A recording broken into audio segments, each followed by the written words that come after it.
Welcome to Deep Trope, where we go deep into fantasy and romance books, one trope at a time. We're your two book besties, gushing over plot, characters, Easter eggs, theories, and of course, our favorite spicy moments. I'm Rachel, romantasy theorist. And I'm Kate, lover of all things dark and spicy. And this is our sixth and final episode of our deep dive into Direbound by Sable Sorensen. So that means spoilers. If you haven't finished the book yet, pause the podcast and finish reading before joining us. And please remember that the triggers and content warnings in the book also apply to our discussions. So between that and our complete inability to censor ourselves, please be advised that the podcast is for adults. All right, we're picking up our story at chapter 54. Meryn awakes in the castle's dungeons to a voice echoing throughout her body, telling her to get the crown. It's the same voice that she recognizes from her dreams. Anasa is locked in a prison cell with her, with a red metal collar around her neck. Meryn approaches her, and though Anasa is silent, she nuzzles her and heals her, and they cuddle up and comfort one another. The collar prevents Anasa from communicating with Strategos, but she is able to communicate with Meryn and tell her that she's been out for way too long when Meryn asks. Despite being in the worst case scenario, Anasa is still being kind to Meryn. They made the decision to kill the king together, and Anasa didn't turn on her when things went poorly. This was so touching because it was the first time we've ever seen Anasa comfort Meryn in this way. It was really nice to see their bond finally evolving and connecting in this way. It was, again, pretty shitty circumstances, but there's still, some lightness to it to see how they are finally communicating. And I just love the description of nuzzling up to her like the same way a dog would, and that cozy feeling you have with your pet. I know that Anasa's not her pet, and Anasa would probably bite my hand off if I said that. I was going to say, she would definitely bite you for saying that. She is a wise ancient creature who deserves your respect. But also, yes, she sounds very sweet in this scene and very cuddly. Killian steps into the cell wearing the dire blade, and there's something slightly different about him.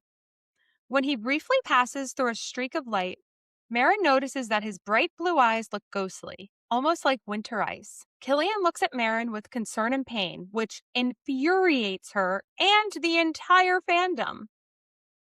"We had a plan," she screams. And Killian explains that they never had a plan.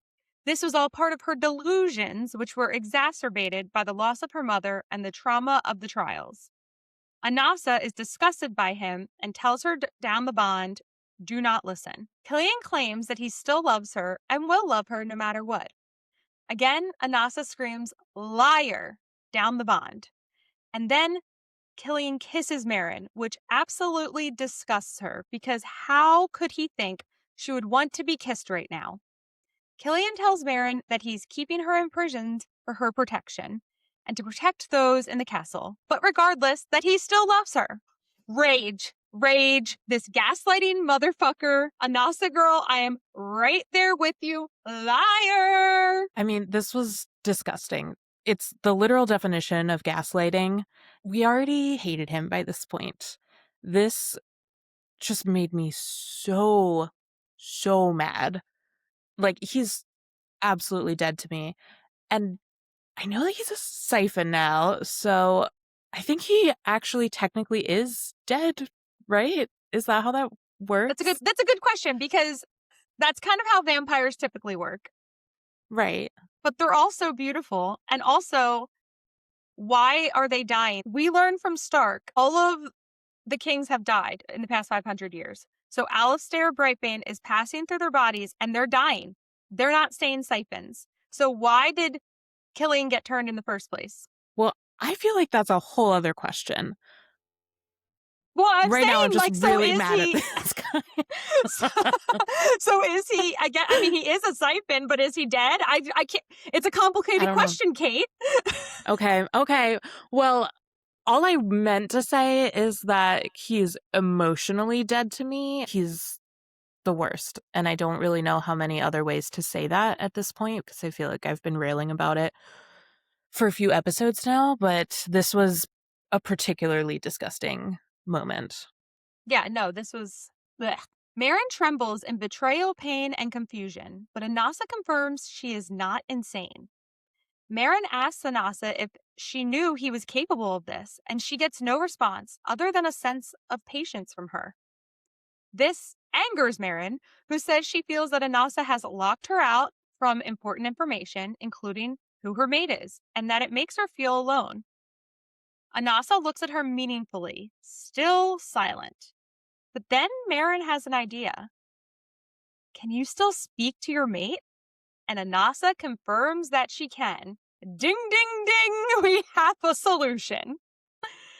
And also in this moment, Anasa tells her that trust goes both ways. So she couldn't reveal her mate to her while Meryn was still with Killian because she couldn't trust that she wouldn't take that information to him, which, as we learn, turns out to be a wise decision. Yeah, that's fair. They didn't think to guard against the mating bond when locking them away, since Killian didn't have that information, so this was their saving grace. Anasa confirms her mate is in the castle, and Meryn begs her to get in touch with him. She tells her to tell him to get in touch with Venna, who will help break them out, and to retrieve the crown from beneath the arena and bring it to her. Anasa asks Meryn if that's a direct order, and Meryn has the realization that it needs to be and says yes, at which point Anasa confirms it is done. I completely agree with Anasa here. Her mate is the most important connection that she has, and Meryn could not be trusted with that knowledge. She absolutely would have told Killian. And I just gotta say, Anasa would have thrived in middle school. Absolutely no one would trick her into telling them who her crush was. She wouldn't get tricked by that three-way call. No, no. She would not fall for the three-way call, as we can see in this four-way call scenario. That's true. She's very used to having open connections to a lot of different communication lines. So while reading the book, did you think it was wrong for Anasa not to reveal her mate to Meryn throughout the book? I mean, I've made it no secret that I was frustrated with Anasa not communicating with Meryn, but my issue was less with the information that was being held back and more with how she was communicating. Like, could she have told Meryn she doesn't trust Killian with the information? Could she have found another way to push Meryn towards the giant book of secrets conveniently sitting in Stark's library this whole time? Like, ultimately, we don't really know the extent of how the magic works, like the curse that they're under, that stops them from telling Meryn anything about her true identity, but it's still just always felt like Anasa could have made it more clear that she does have faith in Meryn and that she's not withholding information just for the hell of it. Like, she continually made it seem like she was withholding information only because she doesn't trust Meryn or she doesn't have faith in Meryn. And that was sometimes the case, but it just kept Meryn continuously defensive. Right. So it was not so much that she was keeping information, it was the fact that she really didn't do anything within the bounds of what she was allowed to do to kind of quell that anxiety in Meryn. So that was more my issue. So long story, not very short at all, but I don't think that she was wrong to withhold that information. I just think that she was wrong to keep Meryn feeling like she wasn't on her side. Yes, yes, I agree. Stark walks in as Kratos enters the room. Meryn sees Anasa completely shift, and she is visibly calmer than she's ever noticed her before. Anasa opens a veil within their bond, and Meryn is overwhelmed with sexual tension and desire, and she's suddenly struck by the same feelings about Stark. She places a thin veil within her bond, enough so that she can clear her mind to focus rather than thinking about ripping off his pants. And she's furious with herself. How did she not realize it was Stark? Girl, we don't know. We don't know. We've been knowing. Where have you been? I mean, and why are we trying not to rip off his pants right now?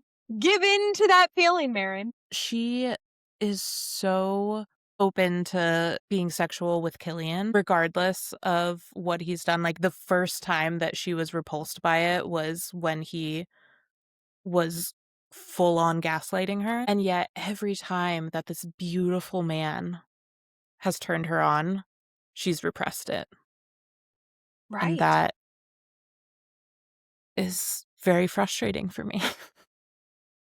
Like, if she had just given in to her feelings during training, when there was a bed right there, an unmade bed, think of all the Right things that there. wouldn't have happened. Think of them all. Although it probably still would have happened, but maybe not. But listen, we would have enjoyed it, We would right? have So enjoyed it. it would have been worth it. That's right. Stark hands her the crown, which has an opalescent stone identical to the one in her mother's necklace. When she grabs the crown, Meryn feels a jolt of power rush through her, and when she puts it on her head, she immediately drops into a vivid memory. She's in the same castle, but it's different. She describes it as warmer than the current castle, and there are direwolves walking around on the royal side, seemingly just living amongst regular, everyday people. Meryn approaches the throne room, where a familiar looking, beautiful woman with long pale hair and pale skin sits on the throne holding her baby, and at her feet lies a beautiful silver haired direwolf. Meryn immediately recognizes this woman from the carving that she found in the castle wall hidden beneath that tapestry. A woman bursts in the room and screams that siphons have infiltrated the palace. The queen, Queen Kiara, takes off her necklace, hands it to the woman, and says, "This will safeguard you." The woman rushes the baby away, and Meryn wonders if that family line has kept the necklace throughout history. Queen Kiara jumps into action and runs into battle against Alistair Brightbane, who reveals he's already killed her husband and her 3 older children, and he intends to go after the baby. The fight goes out of the queen, and she and her direwolf are easily overtaken. Meryn hears the voice from her dream say, "Kiara Sturmfrost is dead. Meryn Sturmfrost has returned. Long live Queen Sturmfrost." Meryn comes to, and suddenly it all makes sense. She says to Stark, "I'm the rightful queen of Nocturna, aren't I?" And he drops to a knee and says, "Welcome home, my queen." Yay! It's happening. My queen. My queen. We love that trope. We do. We do. The princess is finally a queen. Ugh. And the way that he's just yearning for her in the scene, leaning on the bars of her cell, desperately wanting to be closer to her, it's beautiful. He's finally able to let out some of those emotions that we know he has been desperately shoving down for the rest of this book. And it's just so nice to see that release from him of like, finally, she knows, she gets it, she knows who she is. I don't have to keep the secret anymore. And also, I can yearn for her I mean, freely. he's been yearning for her, but it's He's great been that yearning, but we get to see it now. yeah, we get to see it, and it's beautiful. Ugh. We need to talk about the necklace. We know it was a family heirloom, and that Meryn's mother tried to give it to her when she left for the bonding trials, thinking that it would protect her. This is important since it seems to have kept the family safe throughout the centuries. So I'm wondering what exactly its powers are and if we'll learn more about it in Furybound. Because, yes, the family's been hidden away, they've been slumming it with the common folk.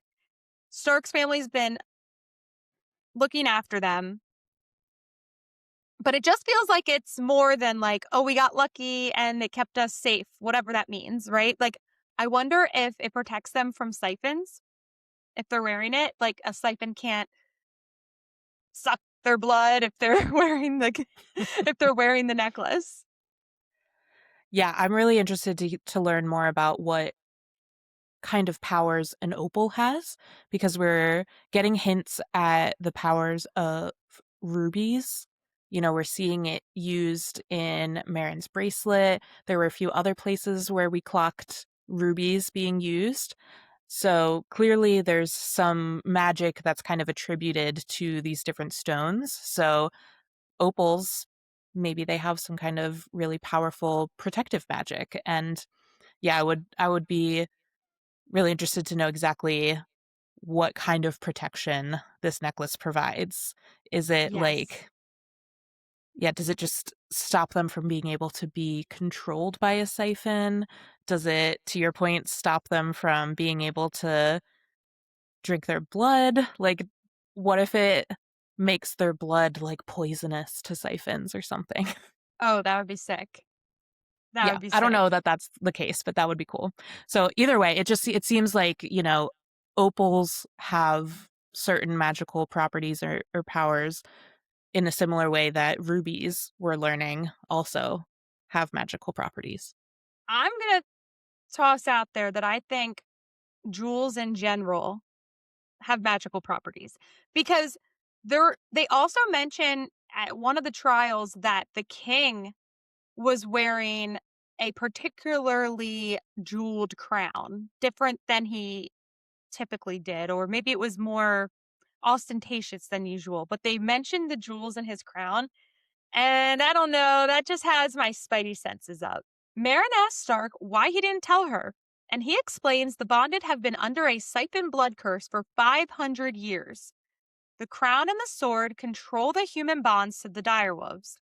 Though they didn't know where the crown was hidden, its location under the arena makes sense. The direwolf and bonded blood filtering onto it was strengthening the king's control. The siphon that overthrew the royal family did so by using blood magic to bind the public's memories of the Sturmfrost royal line. Since no one could speak about them, they were forgotten within a generation. And it makes me think of that line that it only takes one generation to erase history. I love that this is becoming such a theme in romantasy. I know we've talked about it before. So many of us in the US read this genre to cope with the horror that we're seeing happen in our country. And this is just such an important concept to remember as we see attempts to erase uncomfortable histories or prevent the press from documenting current events at all. And I'm gonna quote another uh very well-known line: those who fail to learn from history are doomed to repeat it. So just in case anyone missed the memo the first time around, we did already kind of figure out that fascism is bad. Okay, kids? All of our great-grandparents that fought the Nazis the first time, they taught us that lesson. And I'll be damned if we keep repeating this stupid fucking cycle. You're not supposed to read these books and side with the violent authoritarian dickbags. You're supposed to understand that the rebellion is on the right side of history. So just like you're not supposed to side with the Empire or the Capitol or Hydra or any of the other obviously evil groups, if you wouldn't side with them in fiction, don't side with them in real life, for fuck's sake. Who's Hydra? All right. Marvel.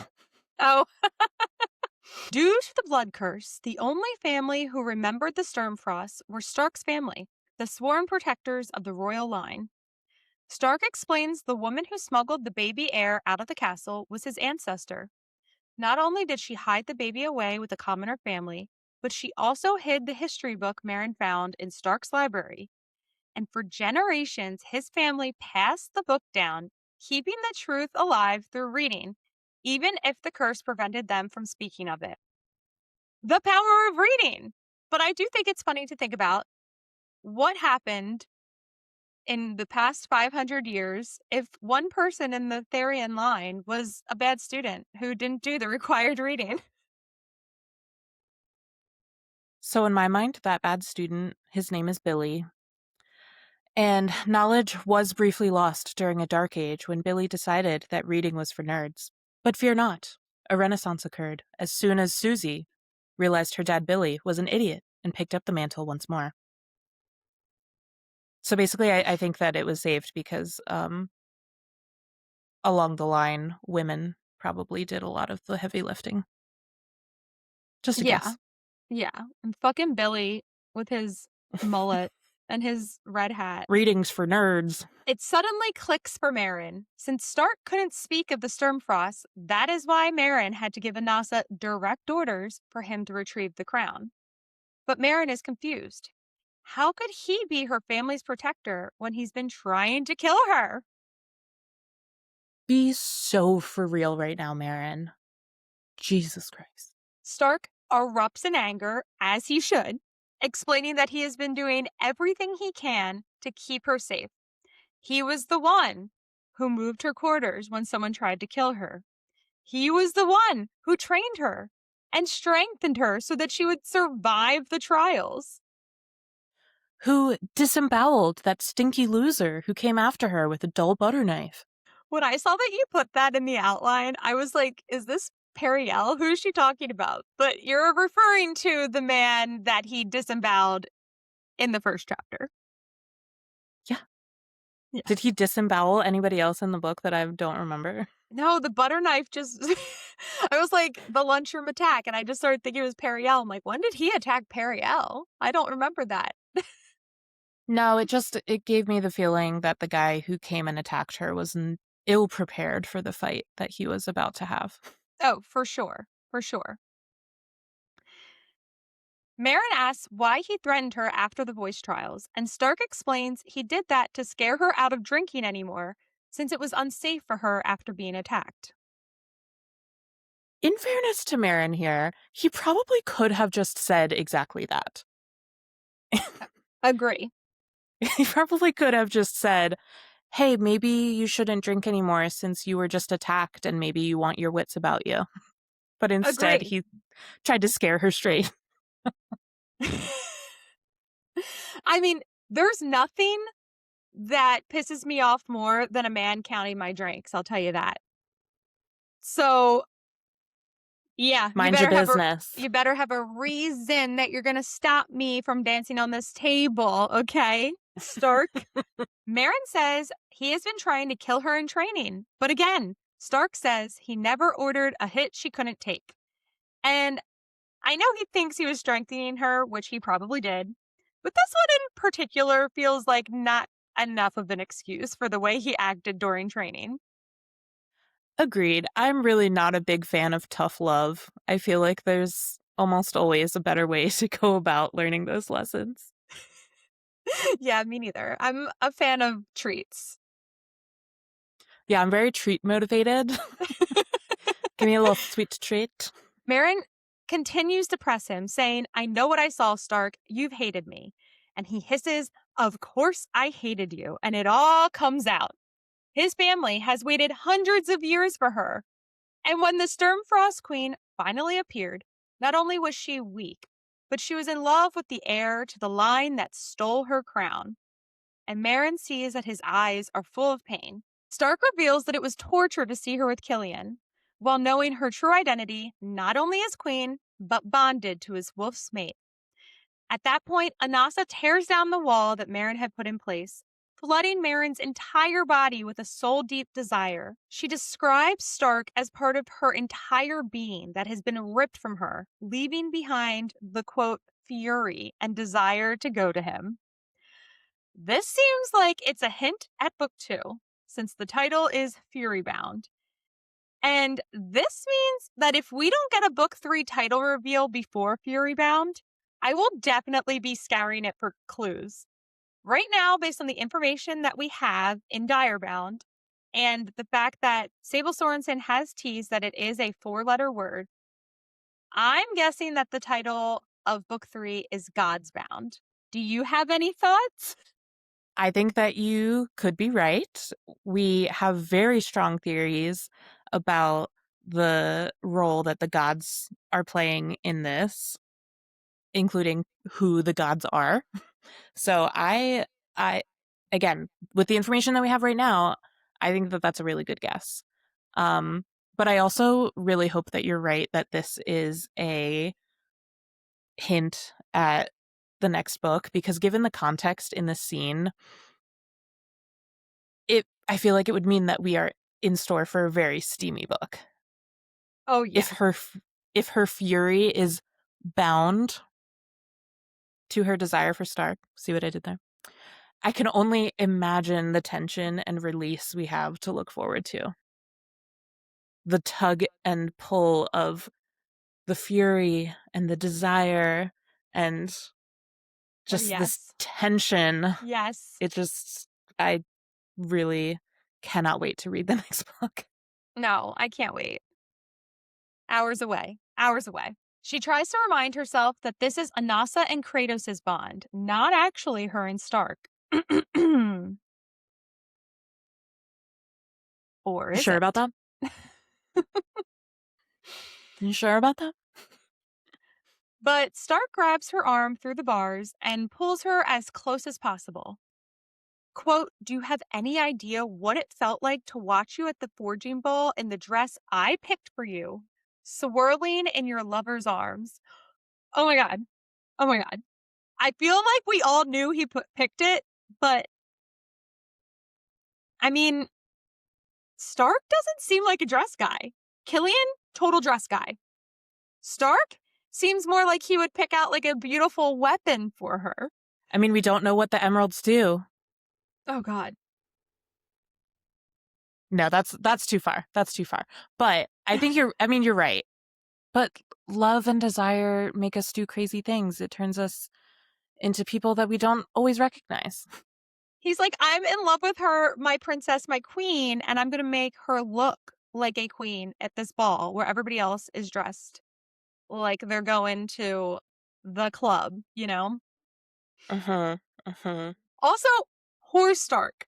She was dancing with him, and not only did Killian cut in, but she publicly claimed Killian in that moment. And that is just the worst kind of rejection that I can imagine. Honestly heartbreaking. He's so hurt. I guess Meryn might just have to lick his wounds. Oh, oh, okay. Meryn asks him about before the ascent, when he came through the city and arrested the deserter, and all he says is yes. Of course, Meryn puts two and two together, realizing Stark killed the man because he threatened her and was therefore watching her fight. And when her eyes meet his, we get a jaw tick. I think that might be one of my favorite micro tropes, a jaw tick. It's a good one. I mean, it says that he works to hide his emotions. It's giving tension. It's giving And, tension. he has his signature scowl or glare, but you know that the tension is building in his mind and driving him crazy beneath the surface. And that jaw tick is the perfect visual of that. And it's just like, let out your feelings, man. Unclench your jaw. And for the love of God, please get laid and let us watch. Thank you. It's giving tension. It's giving yearning. It's giving barely held back restraint. Oh, God. All good things. All good things. Oh, God. Okay. Meryn feels bolts of lightning through her body, radiating from Stark's hold on her arm. She gently puts the barrier back in place in her bond with Anasa, but continues to feel a dull but aching desire. She realizes Stark felt this way the entire time that she's been bonded to Anasa. Yes, yes, girl, he has. And actually, so have you. You've just been in a weird form of denial. Yeah, that was just painful to watch. Meryn places her hands softly on Stark's wrists, and it's clear he feels the same way. He steps away. Meryn reaches for Anasa for comfort and receives it. She releases some of the connection down the bond, so Meryn is able to clear her head. And Meryn repeats Stark's words back to him. Alphas don't have the luxury of weakness.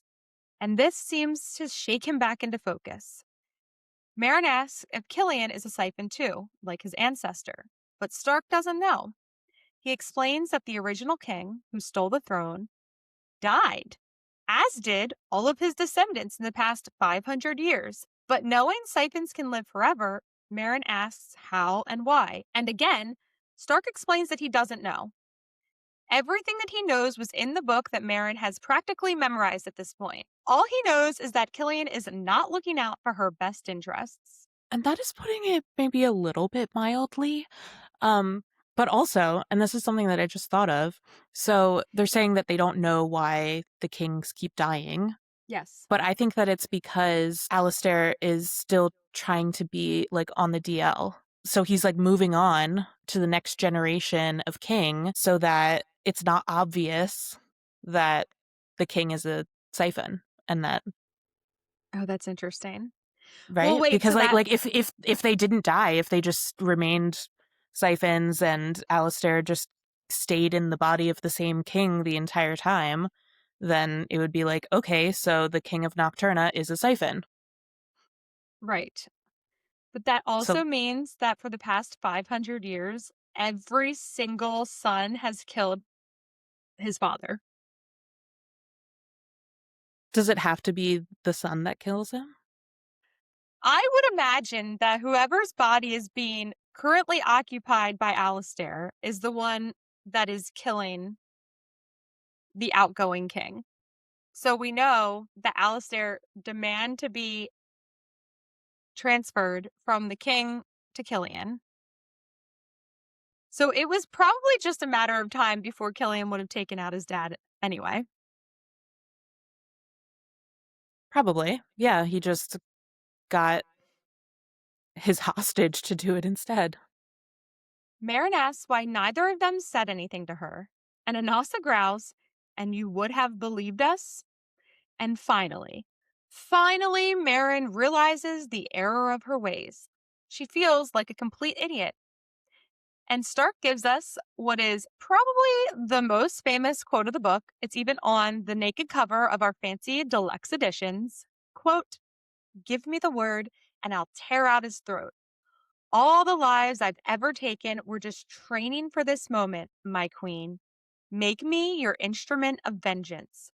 Let my hands act out your every savage, depraved thought.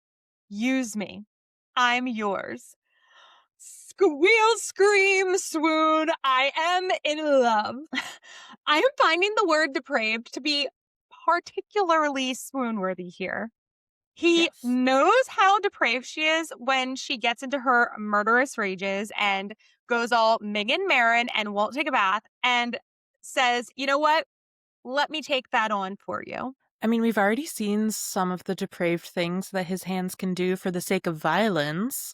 I would love to see what depraved things he's capable of for the sake of pleasure. Oh my God. But seriously, I mean, use me. I'm yours.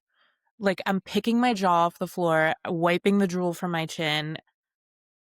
God damn, that is hot. Like us, the "I'm yours" really strikes a chord with Meryn, who can't stop thinking about that he's hers. And she begins to cry before telling Stark that she needs to return to Killian. She has questions she needs answered before they can eliminate him. She instructs Stark to work with Benna to find and save Sayla and the other children. And she tells him that she'll send word with Anasa when she needs him to come rescue her with the crown. Though Stark looks concerned, he reassures her, "You are the danger." There is so much to unpack here. When Stark said he was hers, and Meryn thought, quote, "My psycho asshole, my bloodthirsty killer," it makes me wonder, what will his nickname be in book 2? Let's think. What about emotional landmine? Murder gremlin? Sad boy psychopath? Should I keep going? I think Trauma so. with legs? Brooding bastard? Ooh, I like Brooding Bastard. Has a nice little alliteration. Although Murder Gremlin has a little something to it as well. Sad Boy Psychopath is the most accurate, probably, of all of them. Meryn has spent this entire book thinking Stark wanted to kill her, but he is so sure of her and her power in this moment, immediately reassuring her that she is the danger in her battle with the Brightbanes. It reminds me of I am the one who knocks from Breaking Bad. She is the danger, not the victim. I Yes. love I love that he reminds her of that. Yes, especially because, like, now that we're talking about it, she's basically been in an abusive relationship for over a year now, and reminding her that she has the power and she has the means to overcome it is just so powerful. Like, literally the power. Like, she has not unpacked her power at all, has not explored it, has not even really understood that she has it at all. So she has so much potential that is untapped right now. Meryn begs the guards to bring Prince Killian to her, claiming that she loves him and needs his help to heal her. And they correct her, King Killian. But after some time, they bring Meryn to Killian's room. Oh, pardon me, your kingliness. Ugh. For those of us not watching the video, I just did the jerk off motion because, well, And hopefully, Killian will only be jerking off from here on out. seriously, yeah, I don't, as much as we enjoyed some of those spicy scenes early on, I don't think I could stomach one anymore. Once in Killian's room, Meryn instructs Anasa through the bond to have Stark come back, free her from the cell, and remove her collar. After two servant women bathe Meryn and style her hair, they dress her up in a beautiful but tightly laced gown.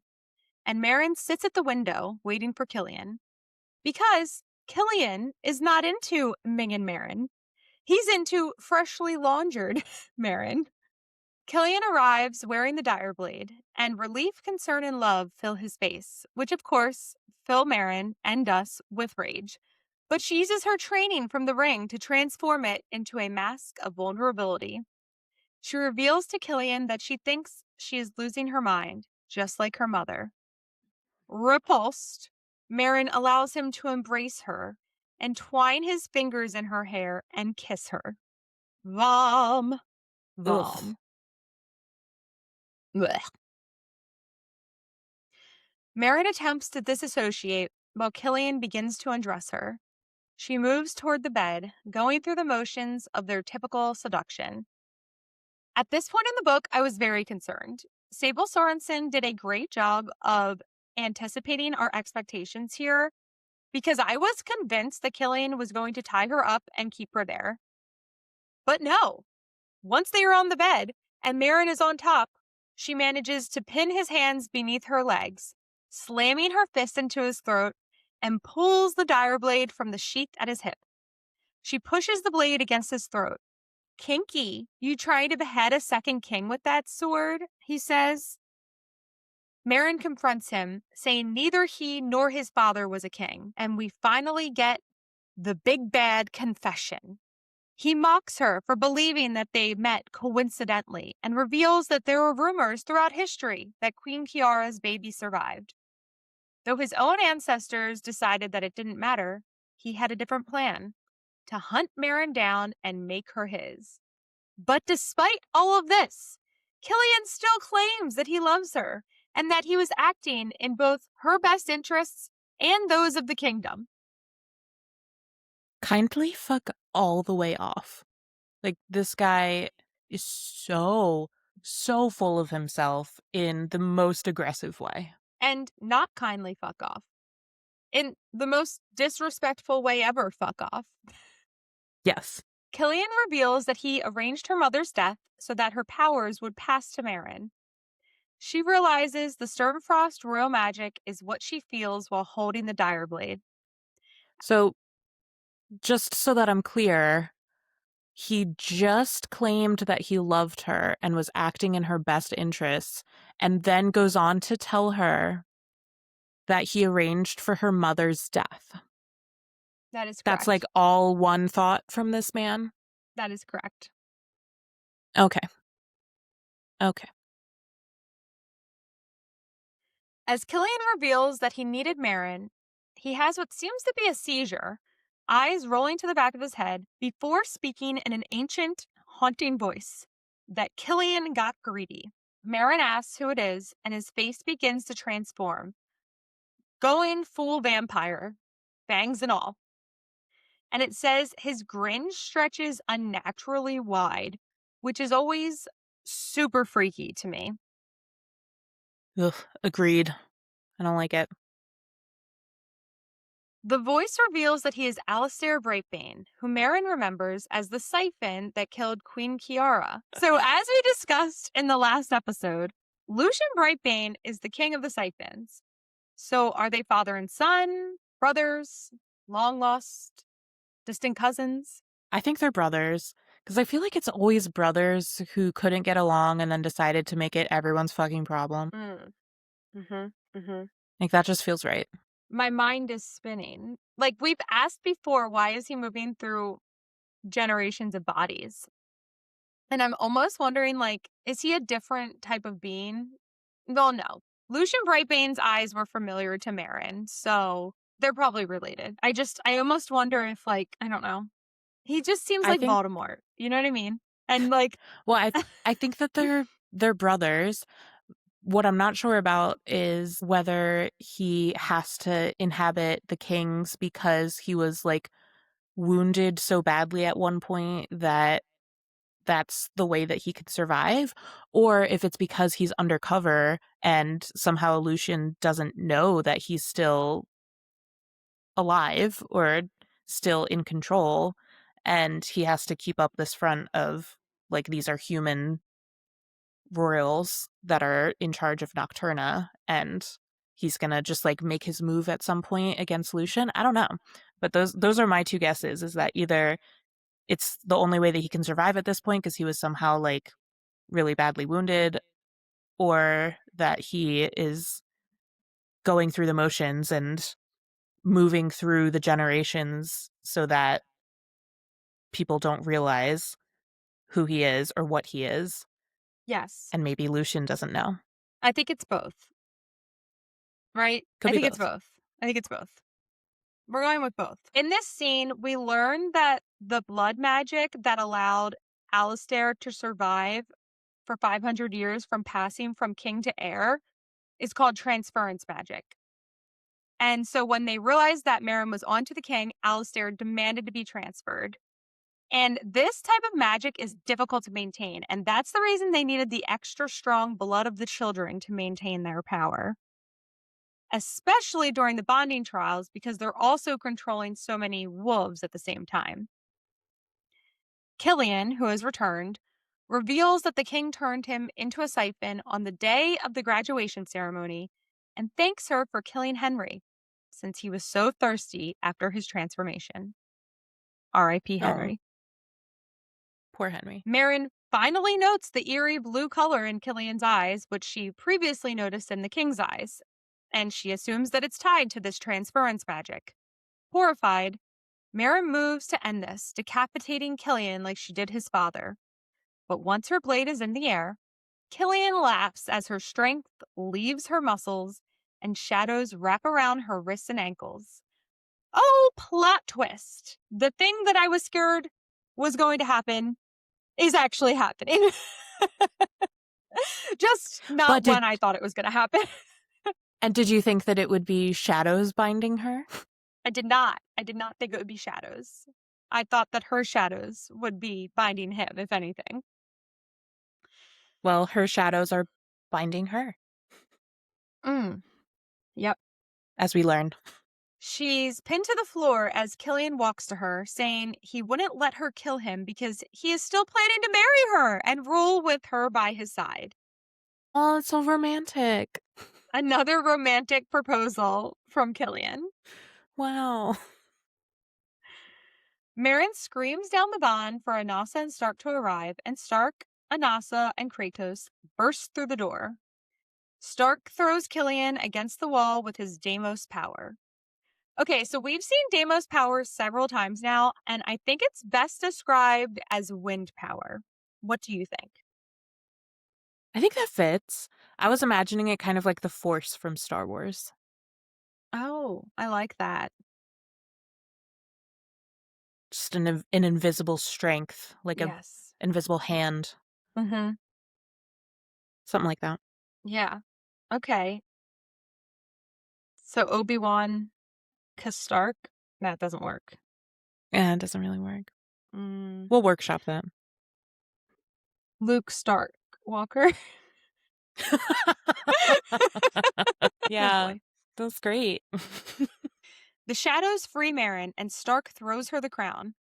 Once the crown is on her head, she immediately feels a rush of power. The Killian just laughs.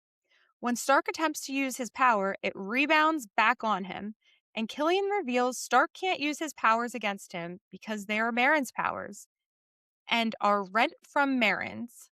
So does this mean that Stark's powers are not Deimos powers, but actually Sturmfrost powers? If his powers are rent from Meryn? Or does this mean that all direwolf magic is derived from Sturmfrost magic? I think that. That's what I've always thought, and I thought that's why she has all four of them, Right. which gives more credence to the idea that she is the faceless goddess. Like Yes, all the which I power comes from firmly her. believe. Right. And the faceless goddess's name is Lumina. But then, so the powers still work against Meryn, though, Well, that's because she has the bracelet on. right? That's true. So her powers are no longer belonging to her. He's siphoning her powers out of her and into him. But she's not completely powerless Yeah, I because don't we get see that. her with the shadows. So, like, is it? I don't know. We can talk about that when when we get to the part where she is like noticing her shadow powers. Okay. Killian forcefully kisses her again and thanks her for his new power and tells her he left her a parting gift.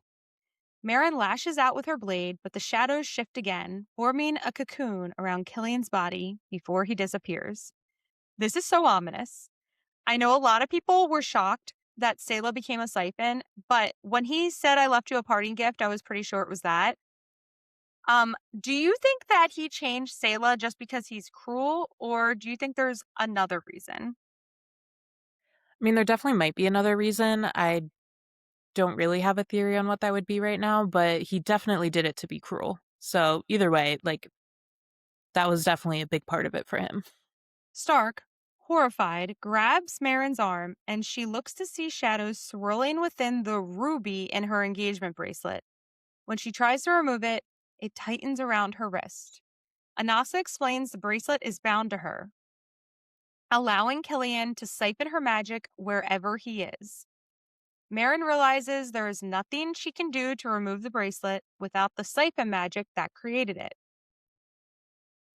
The timing makes so much more sense now that he proposed as soon as possible after her mother died in order to steal her magic before she discovered it herself. I'm interested in understanding the magic system better and the types of items that can control powers. We know that Meryn's ruby bracelet siphons her powers into Killian slash Alistair. I think I'm going to call him Killistair. There was also a red metal color that blocked Anasa from communicating with her pack. So, is it just rubies? That also brings into question the ruby in Leader Aldrich's store, as well as we discussed the jewels in the king's crown. I mean, it's definitely all linked to this ruby red from what I can tell, because there's also the link to the red roses, which are not rubies, but there's a color tie-in there. Mm-hmm. Mm-hmm. Stark comforts Meryn, rubbing her back. Oh my god, Stark, I would love for you to rub my back. And again, she mentions his musky amber smell. Yum. Okay, so there's this place near where I live that lets you create these custom scents and put it into all of these different products. So we could make a Stark candle, or maybe a Stark cologne that we can spray on our sheets, or a Mm. Stark bubble bath that we can bathe in, or a Stark lotion that we can rub into our skin, or maybe we could just be like totally normal and chill about this fictional character, but probably not the last one. You really thought about all the ways that you can wear his skin. Wear his scent. I'm not creepy. Um, I just want to bathe in his scent. It's not that weird. But they also just have like a really long list of products that you can make. So, if we made a Stark scent, there's just endless possibilities. Mm, that sounds delicious. I think that should Those be our next brunch date. okay. Though she initially finds it comforting, the touch becomes overwhelming after the betrayal from Killian. Meryn assumes Anasa communicated that to Kratos because Stark quickly stops touching her and steps away. This is so heartbreaking, but I do think it's important that Sable Sorensen included this very real response to abuse. And unfortunately, I also think it's setting up the slow burn for Furybound. And I understand that books need plot and tension, but I am not excited to wait another whole book for a Stark spicy scene. I really don't want to wait that long. Please don't make me wait that long. It better happen in book 2. Like if it's like a slow burn and it doesn't happen until book 3, and that's why they really gave us so much spice in book 1, I'm going to be distraught. I agree. I think that I would be pretty upset by that, to be honest, because this whole book, I mean, I know we've gotten spice with Killian, but the whole book has still felt like a slow burn with Stark. Like the tension has always been there, and we've always felt that connection between them. So we've been waiting. It's not like we are just starting the tension and the yearning now. So if we have to wait a whole nother book, I would be devastated. But if we don't wait a whole nother book, I feel like it's definite that Stark's going to become a siphon, and that's going to be the drama of book 3. Oh, or the siphons will capture him maybe, and she has to go rescue him in book 3. I mean, that's fine as long as they fuck. That's what I'm saying. Like, I don't care what happens to him. I do not care what happens to Stark so that we get a plot for book 3 as long as they fuck in book 2. Yeah, whatever it takes. Stark tells her that he and Venna led a small group of Deimos to rescue the children. They are being returned to their families in the city while Venna guards Sayla in Stark's office. As they navigate the castle, they notice the shadows swirling around them strangely, and Meryn feels like they are following her. She feels like she may be able to manipulate them if she had her full powers and control them completely. I cannot wait until we get to see her go full Shadow Mommy in Furybound. Agreed. I'm really excited for that. I don't know that I've really read a book with a shadow mommy before. Very familiar with shadow daddies. Yeah, no, I don't think that I have either. Yeah. But also, this part made me question, does her bracelet just dampen her powers or make them harder to control? Or does it just allow Killian to control her and share the magic with her? Like when he's siphoning the magic, is it draining it from her, or is it just like allowing him to share it with her? Because clearly she still has some power here, right? Like that's what we're seeing. Right. So what is it? What I exactly is the bracelet doing? I think it's option 1. I think it somehow siphons the powers to Killian, but there's still some left for her. That's what I So it think. just dampens them. Yeah. But I feel like also, that's probably the most likely, yeah. but hopefully she can overcome that. Meryn finds Sayla in Stark's office, cuddled up in a chair with a book and a blanket, because we know that Stark is a cozy bell bitch. She runs to hug her, and Meryn notices she is pale and cold, and her hazel eyes seem dull.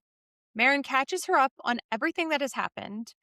Revealing their new royal status is easier than Meryn expects. Sayla is thrilled to discover they are from a line of royals, squealing, "Am I a princess?" And I don't know why Meryn would think this would be a hard pill to swallow for a 12-year-old girl, because I am in my 30s and would love to receive this news. Yeah, I mean, every little girl wants to be a princess. Finally, Meryn tells her the news about their mother and reassures her that she'll never be alone. Sayla asks if she could become one of the bonded one day, and Anasa responds in the affirmative. In this scene, Anasa is lying down at Sayla's feet, and Sayla treats her exactly how I think I for sure would want to treat her, which is by petting her and telling her that she is a good girl. And Anasa's like, put some respect on my name. But Meryn can't stomach the idea of Sayla going through the bonding trials one day. Here we learn from Anasa that the trials were created by the king in order to control the direwolf population. They were never actually created by the direwolves to cull the pack. And suddenly, everything makes sense. Essentially, the entire book was one giant clue about Alistair Brightbane. Anasa tells Meryn she needs to claim her crown publicly and then everything can change. Anasa calls Stark back in and he returns with his two Deimos riders who have been protecting Sayla, Grigor and Helene. Meryn agrees with Anasa to show the wolves the truth, and Meryn feels her mind connect with the pack. But all of them, not just Strategos. Anasa reveals everything to them, including Meryn's true identity. As Grigor drops to a knee, they hear a crack. Sayla is convulsing on the ground, and Meryn notices a sweet smell like rotten fruit. Helene runs to her, but Stark holds Meryn back. Sayla has ripped out Helene's throat. As Meryn screams, the shadows pulse around the room, snuffing out all of the light. But Meryn knows her powers now and refuses to accept it. She vows to hunt Killian, quote, to the ends of the earth. Okay, wow. There's so much to unpack here. This should have been Meryn's big crowning moment, but instead it's become her worst nightmare. Alistair has turned Sayla essentially into a Trojan horse and knows that Meryn would never eliminate her, so she's just a constant threat. See, I think that's what he thinks. But I don't know. I think that he made a mistake here. I think, his intention was to turn Sayla into a siphon as a cruel joke on Meryn.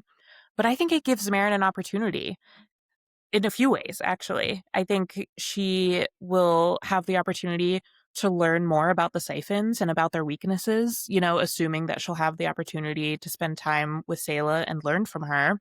But also, we just talked about how the only way that Meryn can be free of this curse, basically, that Killian has put on her is with siphon power. Well, I mean, Sayla's a new siphon, but I imagine that at some point she would have access to siphon power.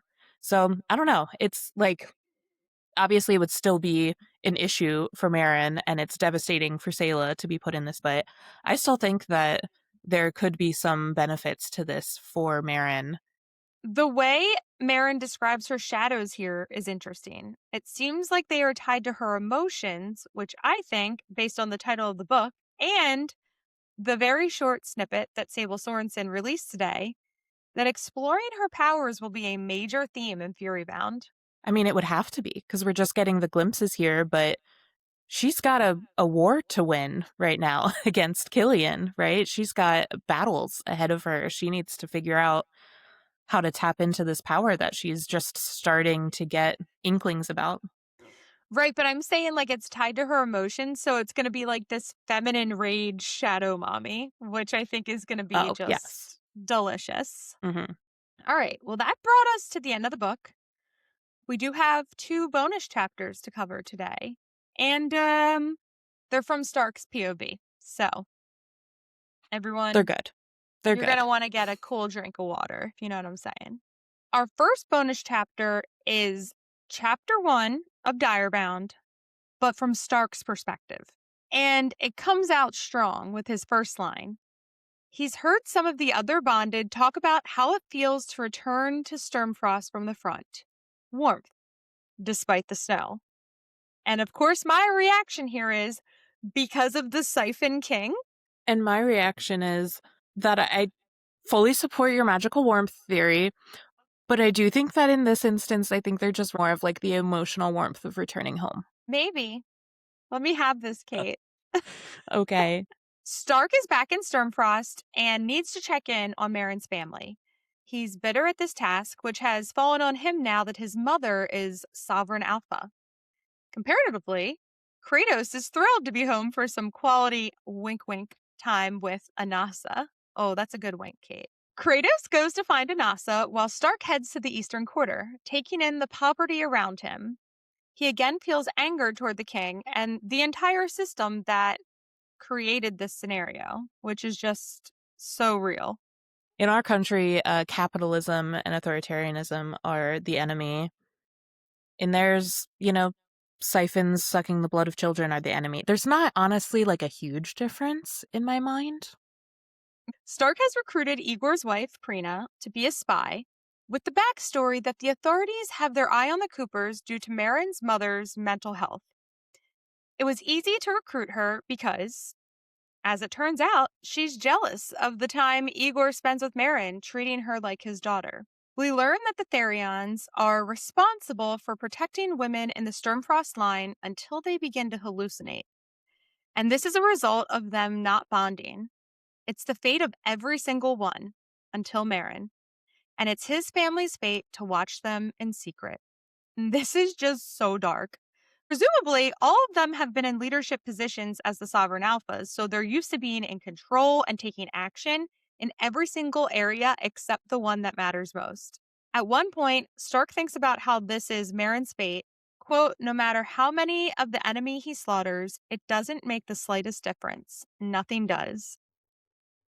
And reading this line, his quote about making him Meryn's instrument of vengeance has just such a deeper meaning. This is a skilled and dedicated warrior who wants nothing more than to right the injustices he's seen in his country. And shockingly, Meryn has bonded, finally turned away from Killian, and discovered the truth. Up until she bonded, he never expected anything more than this same vicious cycle. So I just cannot wait to see Stark unleashed and fury-bound, going like insane on everyone that gets in his way. Oh, same. Like, I know that it hurt him to see her bonded and still be with Killian, but it still must have been like such a relief to break that cycle, especially knowing that he'd never expected to see her get this far. Stark and 5 centuries of his family knew their fate. They're just so hopeless. And so the fact that he is so bitter in this chapter makes so much sense. Oh god. Fury Bound's gonna be so good. It's gonna be so good. Prina describes Meryn as mad and that she's currently at the fighting ring. He stops by the Cooper's house to check on the others, peering in through the window. And he almost steps in to protect Selah from her mother's fit, but he sees her run and hide in her room. He then goes to Meryn's fight in the southern quarter, and when he sees her in the ring, Stark is immediately attracted to her, imagining grabbing her by her long dark hair and pulling her out of the ring. At this point, I've forgotten about her dark hair completely because I just think of her silver bob. But this was an exciting insight into how Stark might approach Meryn in the future. I definitely enjoyed this visual. I personally have had short hair for like a really long time, and I've been growing it out for maybe like a year now. I can finally get it up into like a good high pony. Um, so yeah, I guess what I'm saying is I appreciated this visual and it might be contributing to my current decision to continue growing out my hair Oh, for no okay. particular reason. Okay. Stark is impressed by Meryn's fighting skills, and despite being confident she'll win, he feels compelled by the quote, dark god that implores him to get in there to tear out the man's throat with his hands. Dark god. Dark god. Like a lovelorn god with shadow powers, perhaps? Like it's not even subtle. They keep like these are not I cannot imagine that these are just a coincidence that they keep referencing it this way. Like when someone tells you who they are, believe them. While watching Meryn fight, he describes her as feral, and he understands how Kratos feels when he gets to come home to Anasa. Stark wants to crawl to her. Oh my god. So does this mean that Stark is actually Meryn's mate? Because he already has these feelings toward her. And so I'm wondering if this means that mates aren't just bonds between the wolves, but almost like the wolves choose each other or the humans choose each other because it's all supposed to be connected in that way. I really believe so. I just can't imagine that there's something as strong as a mate bond that would be possible to separate when they're connected so closely to their wolves. Like, it's such a deep connection for a mate, and the way that the wolves are connected to their riders. Like, I just don't think that you would be able to separate those feelings in any kind of meaningful way. When Killian arrives, Stark recognizes him. They essentially grew up together. And it suddenly clicks that Killian is the royal messenger that Prina said Meryn was dating. And Stark knows Killian must be manipulating her. He knows the bonding trials are coming up, and he wonders if Killian is going to push her to bond. And everything suddenly makes sense. Killian knows her so well. He knows her reaction to Sayla's nabbing will be to join the army and go to the front. And now Stark is truly trapped. He has to let her bond to reclaim her crown, but that also means watching the two of them together. Yeah, but it's still gotta hurt more to watch someone slowly be driven mad by visions of their true identity that they'll never know than to watch them be with somebody that you don't like, right? Like, I still feel like this is a better fate than what Oh, for sure. For was sure. in store for her before. Yes. And I mean, at least there's a chance that they'll end up together this way. Oh, there's a big chance. There better be a big chance. When the drunk man attacks Meryn after her fight, Stark follows him into the alley, searching for an outlet for all of his anger at this entire situation. The man trembles and begs for mercy for deserting, which was definitely the wrong thing to say, since it was the excuse Stark needed to execute him. He for sure would have killed him anyway. But hey, now he gets to do it in the town square with an audience. Good for him. We learn that Edith was entirely against this barbaric public execution, worried that it will fuel the commoners' fear and hatred of the bonded. But that is exactly what Stark wants. When he arrives in the market square, he locks eyes with Meryn and sees the hatred on her face. And this is what Stark says he needs. He too hates himself and loathes her for getting involved with Killian after his family protected hers for centuries. I can't imagine how these emotions are warring inside of him. But he does have to recognize that none of this is actually Meryn's fault, though, right? Yeah, a little perspective, Yeah, Stark. like, I understand that you have centuries of background here and a history, and you know how frustrating it is to watch this happen. But, like, she knows nothing. This is not. She can't help that she's frustrating you right now. Here we get a detailed description of the execution, which I will not be discussing any further. And Stark keeps thinking at Meryn, look at me. This is all for you. So romantic.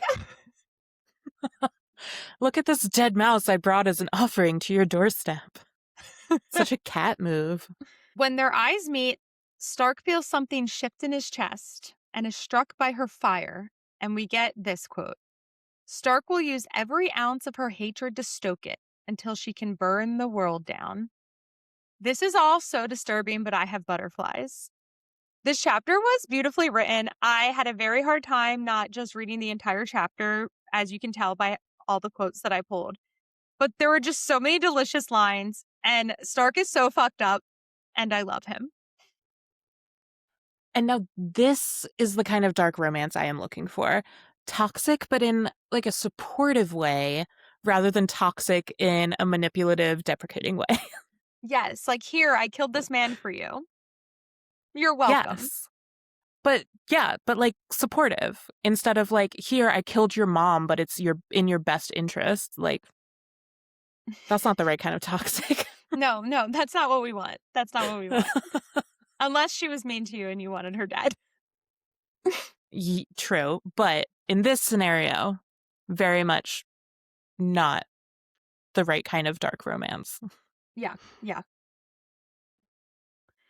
All right.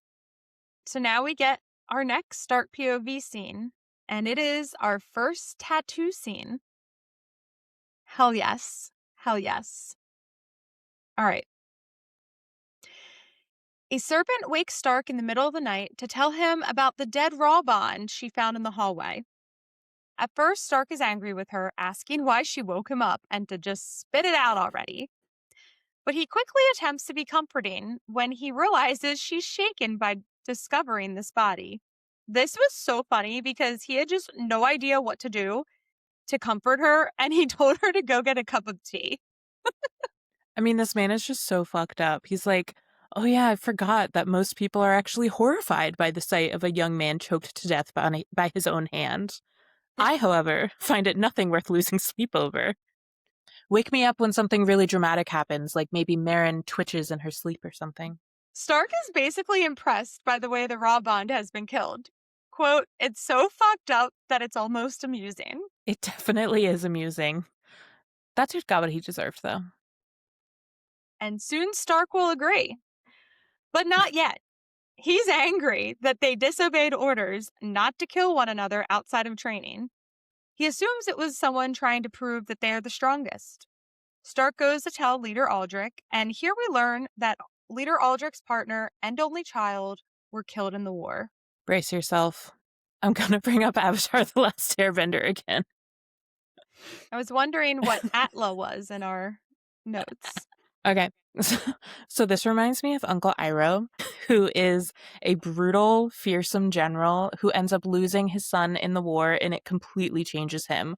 We've talked about how refreshing it is that Leader Aldrich was an alpha that chose to step down and let somebody else lead rather than cling to power until his death. And I feel like that kind of crushing loss can really center what's important in life and change someone's perspective. It ended up making Uncle Iroh a better leader, able to mentor his nephew and help him become a better person. And I think maybe it did the same thing to Aldrich, giving him the perspective to better lead and mentor the packs outside of like the violence of battle and being an alpha. Yes. Also, can you just watch the fucking show already? Just watch it. It's only 3 seasons, okay? Just watch it. Leader Aldrich tells Stark that he can lead the punishment since the victim was Deimos, and Stark starts imagining the ways that they can pay. But he has a feeling it has something to do with Meryn. At breakfast, when it becomes obvious that Meryn was the killer, Stark, of course, isn't surprised, but he is frustrated, thinking about how she's the one person he can't call. He also has the thought that maybe it will make it easier to protect her if everyone thinks she's a violent lunatic. I'm really hoping we get some version of this for her nickname in book 2 instead of just My Queen. Maybe Maniac Meryn, the Mad Queen of Nocturna. Mingen Meryn, the Mad Queen of Nocturna. When they are going back and forth about whether or not it was self-defense, Stark notices her messily cropped hair and realizes she's telling the truth. She cut it out of her attacker's hands.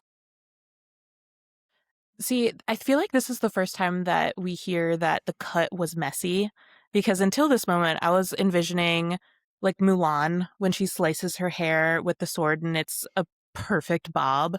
And I cannot even imagine how many children just fucked their hair up trying to recreate that scene from Mulan. But this is the first time that we're like, oh, actually, it sounds like that cut might have been a little bit less than successful. I really hope that no children fucked their hair up by trying to cut their hair with a sword. Well, yeah, maybe not with a sword, but I know for a fact that my older sister really fucked up my middle sister's hair by playing beauty shop. Oh no. So I it mean, happens. yeah, we've all had bad choices there. My 5th grade pictures have some real wonky bangs because I thought I could fix my bangs.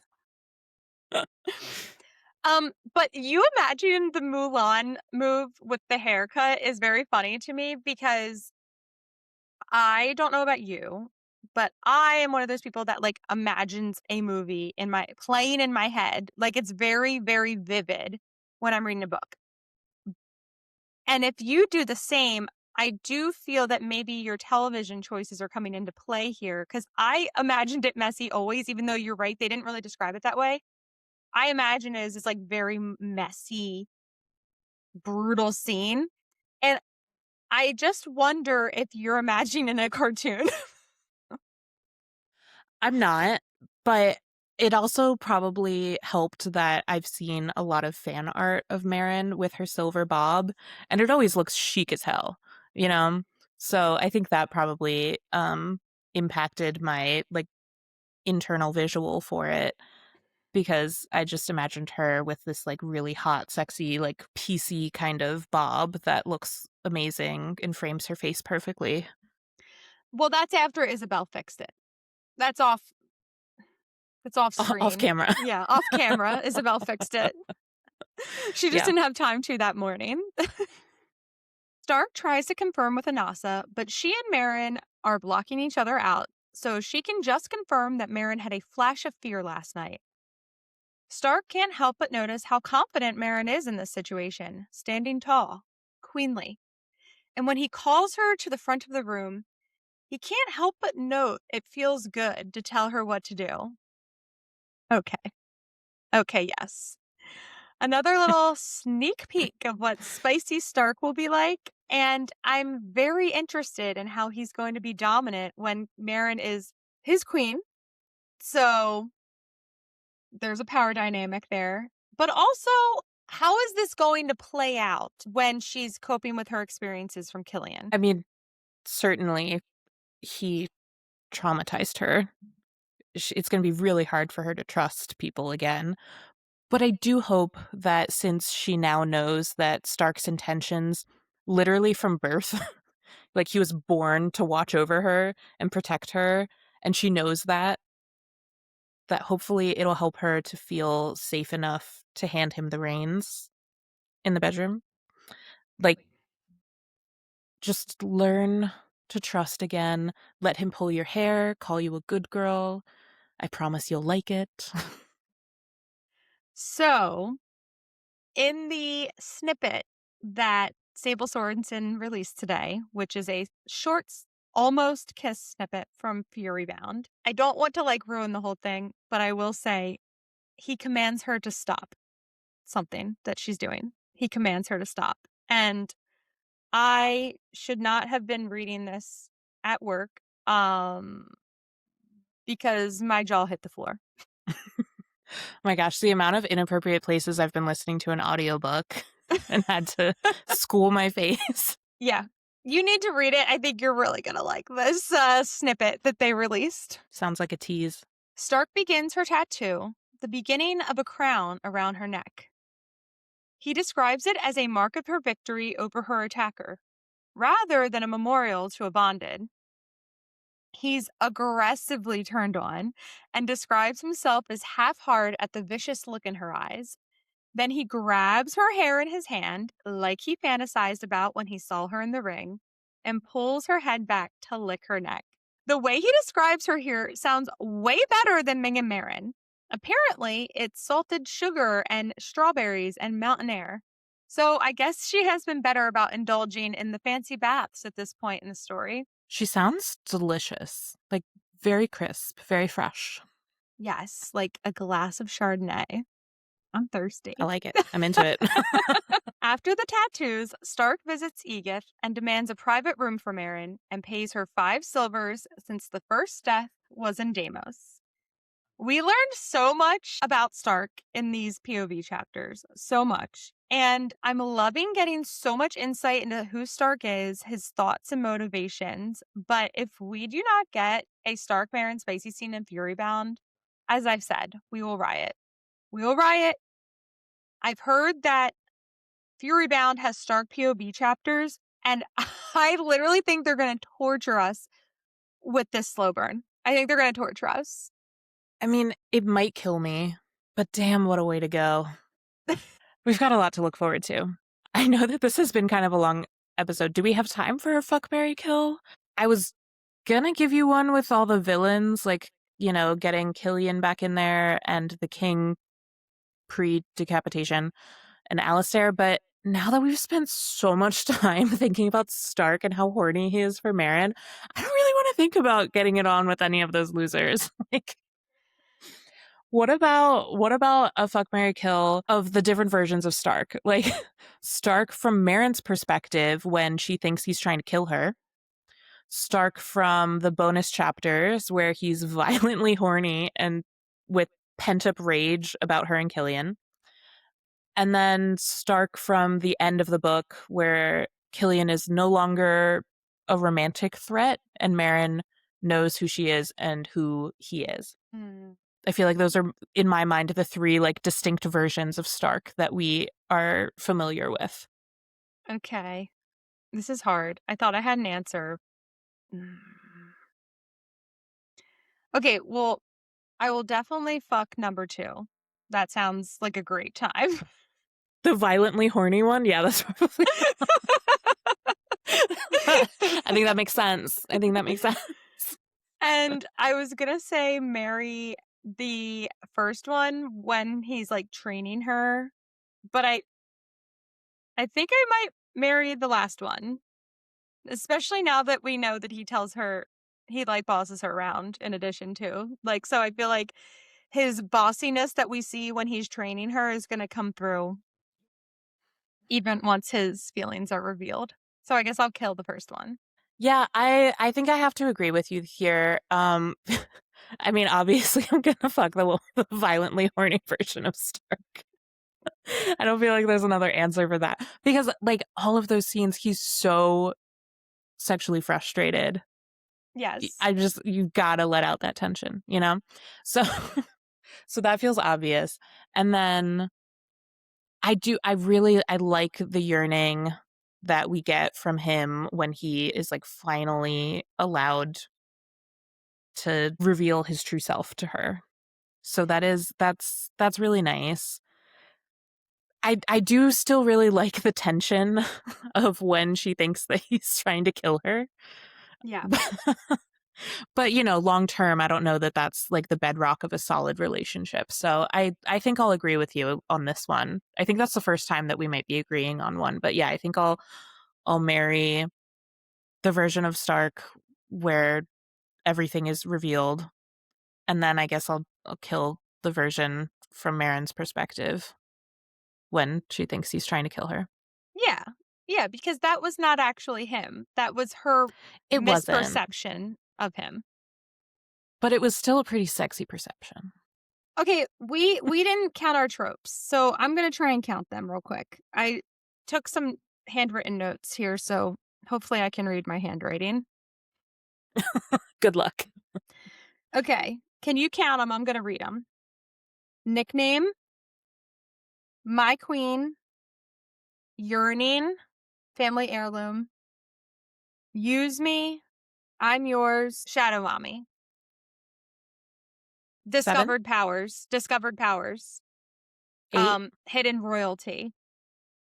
9. I think that's it. It's packed full of tropes. For what? 4 chapters? Good thing we're deep trope. Thank you for joining us for our deep dive of Direbound. While we have reached the end of this book, we are planning one more special episode to provide a condensed summary of the book that you can revisit quickly when you're ready to read Furybound. And speaking of Furybound, I have the arc right now in my presence.